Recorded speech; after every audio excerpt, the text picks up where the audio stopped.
যে সব কাজকর্ম মিটিয়ে দিয়ে সমস্ত কিছু হয়ে যাওয়ার পর আমরা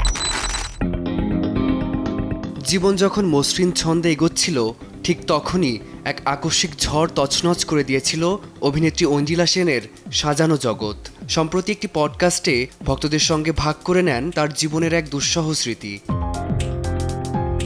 2015 সালের জুন মাসে এক সড়ক দুর্ঘটনায় বাবাকে হারানো ছিল তার জীবনের সবচেয়ে বড় ট্র্যাজেডি, যা তাকে মুহূর্তের মধ্যেই দাঁড় করিয়ে দেয় এক কঠিন বাস্তবতার মুখোমুখি। শুটিং চলাকালীন আধ ঘন্টার ব্যবধানে পাওয়া সেই দুঃসংবাদটি আজও তার জীবনে এক দগদগে ক্ষত হয়ে আছে।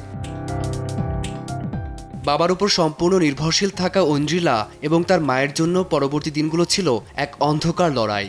বাজারঘাট থেকে শুরু করে সাধারণ ব্যাংক লেনদেন সব কিছুতেই যারা বাবার মুখাপেক্ষী ছিলেন, সেই অসহায়তা থেকে একসময় চরম হতাশা আর আত্মহননের চিন্তাও তাদের গ্রাস করেছিল। ব্যক্তিগত জীবনের এই লড়াইয়ের ছাপ ঐন্দ্রিলার পেশাদার জীবনেও দৃশ্যমান, যেখানে তিনি নিজেকে ভেঙে গড়েছেন নতুন করে। বর্তমানে বড় পর্দায় ঐন্দ্রিলা ও অঙ্কুশ অভিনীত নারী চরিত্র বেজায় জটিল সিনেমাটি প্রশংসা কুড়াচ্ছে ভক্তদের। ফারদিন মাঝার, সময় সংবাদ।